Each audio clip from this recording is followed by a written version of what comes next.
திருச்சி செவிலியர் மாணவி உயிரிழப்புக்கு காரணமாக இருந்த டெக்ஸாமெத்தாசோன் மருந்துதான் காரணம் என ஆய்வறிக்கையில் தெரிவிக்கப்பட்டிருந்தது.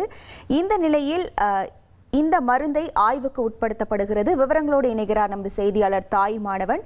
வணக்கம் தாய்மானவன், இந்த ஆய்வு தொடர்பான முழு விவரங்கள். திருச்சி அரசு மருத்துவக் கல்லூரி மருத்துவமனையில அனுமதிக்கப்பட்டு சிகிச்சை பெற்று வந்த செவிலியர் மாணவி உயிரிழந்த விவகாரம் தொடர்பாக மாணவிக்கு வழங்கப்பட்ட தவறான மருந்தே இந்த உயிரிழப்புக்கு காரணம் என அறிவிப்பை வெளியிட்டிருந்தோம்.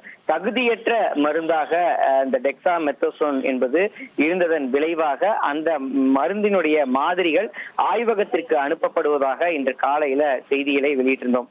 அந்த வகையில இந்த மருந்தினுடைய மாதிரி தற்போது கிண்டி கிங் மருத்துவ ஆராய்ச்சி நிறுவனத்திற்கு கொண்டு வரப்பட்டு அது தொடர்பான ஆய்வுகள் என்பது மேற்கொள்ளப்பட்டு வருவதாக தகவல்கள் என்பது கிடைக்கப்பட்டிருக்கிறது.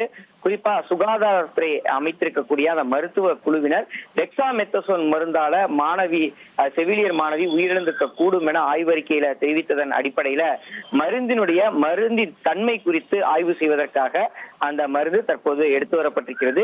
கிண்டியில் இருக்கக்கூடிய கிங் மருத்துவ ஆராய்ச்சி மையத்துல மருந்தினுடைய மூலக்கூறுகள் சரியான அளவு இருந்ததா எனவும் குறிப்பிட்ட அந்த பேட்ச் மருந்துல எந்த வகை குறைபாடு இருந்தது என்பது தொடர்பாக தற்போது ஆய்வுகள் மேற்கொள்ளப்பட்டு வருகின்றன. டெக்ஸாமெத்தாசோன் மருந்தினுடைய வழக்கமான மாதிரியையும் மாணவிக்கு வழங்கப்பட்ட அந்த தொகுப்புல பர்டிகுலர் பேட்சில் இருந்த தொகுப்புல இருந்த மருந்தினுடைய மாதிரி என 2 மாதிரிகளும் சேகரிக்கப்பட்டு இந்த ஆய்வு என்பது மேற்கொள்ளப்படுகிறது. மாணவிக்கு ஒவ்வாமைக்காக வழங்கப்பட்டிருந்த அந்த டெக்ஸாமெத்தாசோனுடைய மருத்துவத்தன்மை எப்படியாக இருக்கிறது என்பதும் தற்போது அந்த ஆய்வுல மேற்கொள்ளப்பட்டு வருகிறது. இது ஒருபுறம் இருக்க, மயிலாப்பூரில் இருக்கக்கூடிய தடயவியல் ஆய்வகத்துல மாணவியினுடைய உடல் உறுப்புகள் ஆய்வு செய்யப்பட்டு வருவதாகவும் தகவல்கள் இருக்கின்றன. மயிலாப்பூர் ஆய்வகத்தில் மேற்கொள்ளப்படக்கூடிய இந்த ஆய்வுல மாணவனுடைய உடல் உறுப்பு மற்றும் உடற்கூறு ஆய்வுல மாணவிக்கு வழங்கப்பட்ட அந்த டெக்ஸாமெத்தாசோனுடைய மருந்தின் ஆய்வுக்கு தொடர்ந்து அது தொடர்பான ஆய்வுகள் மேற்கொள்ளப்பட்டு வருகின்றன.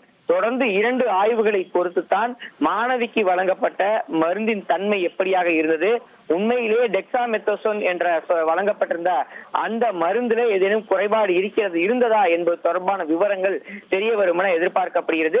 தற்போதைய நிலையில மருத்துவ வல்லுநர் குழு கொடுத்திருக்கக்கூடிய அறிக்கையின் அடிப்படையில மாணவிக்கு வழங்கப்பட்டிருந்த அந்த டெக்ஸாமெத்தாசோன் மருந்து என்பது தரமற்ற முறையில் இருந்திருக்க கூடும் என கணிக்கப்பட்டிருக்கிறது. தற்போது அந்த மருந்தின் தன்மை தற்போது ஆய்வுக்கு உட்படுத்தப்பட்டிருக்கிறது. விவரங்களுக்கு நன்றி தாய்மானவன். இனி செல்லும் இடமெல்லாம் செய்தி. தந்தை டிவியின் வாட்ஸ்அப் சேனலை ஃபாலோ பண்ணினா செல்ல இருக்கும் இடமெல்லாம் செய்தி. இதோ QR கோட் இப்பவே ஸ்கேன் பண்ணுங்க, ஃபாலோ பண்ணுங்க.